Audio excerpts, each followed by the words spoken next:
Hey ComicWow, this is your Comics on TV Week in Review for the week of February 21st, 2016. I'm your good friend Rick. And I'm your great buddy Jump Street. Sup? So this past week was chock full of amazing shows. Yeah, right? there was something called The Walking Dead, which we should find out about, right? I think so. All right, let's go there. After the high-octane, adrenaline-filled episode last week, where Alexandria rose up and repelled the zombie herd that had gotten inside the gates, and with the epic shot to the face that took Carl's eye out, you would think The Walking Dead couldn't give us any more reason to cheer. Well, they did. Apparently, this week's episode takes place 2 months after last week's incidents. People are recovering, teams are going out looking for resources, and people are also getting more comfortable in their lifestyles. We meet the character Jesus, who appears to be a friggin' ninja. So that was kind of cool. But the big news is the hookup. That's right, it finally happened. The Michonne moment we have all been waiting for. Rick and Michonne finally come together, and with that, we are blessed with a whole new roster of awesome memes. Thank you, Walking Dead, and thank you, Internet. So Rick, that was pretty cool about The Walking Dead. Yeah, it was awesome. Finally, Rick and Michonne hooking it up, and the memes are just on fire on the Internet. Really? Yeah. That's pretty cool. On fire, like quick. They came out like immediately, kind of like how, The Flash is. Right. On this week's Flash, we find out a lot about King Shark, who's back to wreak havoc after he escapes the Argus swimming pool. We get a nice cameo from Diggle and his wife, and Barry is on the scene. We find out that King Shark can find Barry by the electricity that he generates from his speed, and that's how he finds him at his house and tears the roof off, freaking out Wally, who's over there for a visit with Iris and Joe.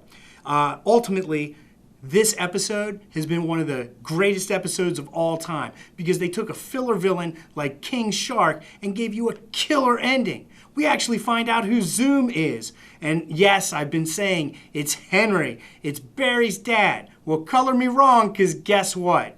It's not. It's actually Hunter Zolomon. Jay Garrick. How did that happen? What? So if you haven't seen the episode, make sure you tune in because it's slamming. That episode was pretty slamming. I liked how King Shark, they finally put some money into the graphics. Oh, yeah. So they could keep them for the entire episode. Yeah, the CGI was tight. Yeah, it was looked the good. best. It was enough to scare my kids. It was so awesome. I mean, it was a super episode. Yeah, super. Like Supergirl. What happened this week on Supergirl? Well, let's go over to Mallory and find out. Like a lot of superhero shows, the topics tend to lead towards life lessons. Well, this week's Supergirl didn't hold back. Kara is given some hard choices and a super dose of reality when she has to face up to, what does she stand for? As her and the DEO are holding Maxwell Lord captive without trial. This is an episode about ethics. Was it ethically right to hold Mr. Lord like that? Well, this week's villain teaches that lesson to Kara. He goes by the name of Master Jailer, and he goes around capturing and killing escaped prisoners of Fort Roz. As the only surviving guard to the prison, he now feels he is carrying on the good works by becoming judge, jury, and executioner to the escapees. He manages to capture Supergirl, who he puts in a cell herself with a red sun-like radiation that weakens her. Of course she escapes, and after being held for about an hour, she realizes that it is indeed not right to keep Maxwell Lord in the cage, so they let him go under the threat of releasing his secrets to the authorities. Oh yeah, and at the end, James Olsen asks Kara to allow him to tell his girlfriend Lucy Lane if he can tell her that Kara is Supergirl because he doesn't want to lie to her anymore. What? Wow, that's pretty good for Supergirl. I'm interested to find out what happens with our other lady hero, Agent Carter, this week. Another 2-hour-long episode this week of the only Marvel show still on TV. In this double episode, the chase is still on for Peggy to save Wilkes from Whitney Frost and stop Whitney on her quest to get more zero matter. Still upset over his wife getting shot, Jarvis is on a mission, especially after finding out that the bullet did more damage to her than was expected. Peggy and her team try to make a sneaky trade with Whitney for Wilkes by way of these uranium rods that she needs to do this explosion thing that caused the zero matter to form in the first place by way of a rift. Things go a little crazy and Wilkes turns coat. Whitney and Wilkes get the rods and head out to the desert to make the boom thingy for more zero matter. Successfully, they open the rift, where we see the zero matter in the sky, but instead of accepting Whitney, it sucks up Wilkes into itself. Now Jarvis, in his madman rage, rushes up on Frost, double taps her in cold blood, thinking she's dead. Peggy and her team they use this big gamma cannon thing that can shoot the zero matter and thus closing the rift. They succeed. But as this show goes, Wilkes returns unconscious, and Jarvis and Peggy get captured because, Whitney Frost didn't die. She healed, and her thugs knock Peggy and Jarvis out. Which leads us on to the second half of this episode. In the second half, Peggy is in a dream state in the beginning, which turns into this musical number. Thank God she awakens. More insanity transpires, and in the end, the team rigged the gamma cannon to be a bomb to take out Frost. But by the end of this episode, we aren't sure if it works or not. So, here's until next week's season finale, and possibly series finale. We can only hope.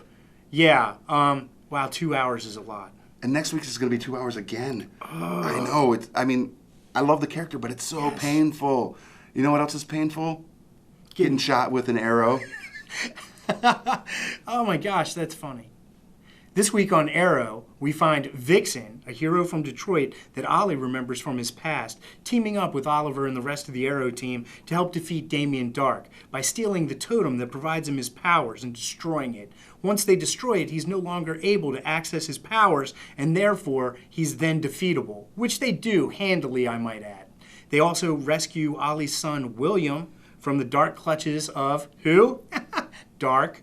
So, that's what happened on the show. Vixen, another worthy add to the stable of heroes that shows up on Arrow. Let us know what you think about that. And, it was a pretty walk-off episode. Yeah, it was. But at the same time, it's nice to have more heroes coming in for Ollie to be able to form the Justice League with at some point. So let's hope that happens. Then the other thing that I thought was pretty funny is in that episode, what's-her-name walks out. Oh, right. That's right. Felicity walks out the door. Like a zombie. Like a zombie, which brings us to iZombie. What happened this week on iZombie? Again, let's go over to Mallory and see what she has on her brain. There was a lot going on this week on iZombie, so let's break it down. Drake is a good guy, working with Vice undercover to gain access to Mr. Boss's inner workings so they can bring him down.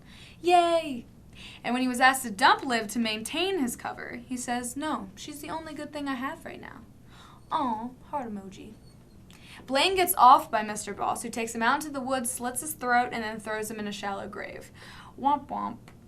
We know that isn't going to stop Blaine, though. As he rises out of the grave all zombied out again, where's this going to lead? Oh yeah, and we learn that Mr. Boss used to play Dungeons & Dragons. The nerd factor is so high on the show, and we love it. We learn that Ravi has the likes for a cute little barista at a local coffee shop, which happens to be the scene for this week's murder. But when he learns that she has never seen Star Wars, you can tell his interest turns to panic. Sad panda. Also, Liv and Major finally have a talk that looks like Major is about to tell her that he is the Chaos Killer. But Liv's roommate Gilda, aka Rita, comes in. Major is introduced, and when he leaves, he says, "Bye, Rita," which sparks the naughty text memory in Liv's mind, and she realizes who she is, and she punches Gilda straight in the face and tells her to leave. Oh yeah, in this episode, murder gets away. Surprise, it was the daughter. Brains. I like them.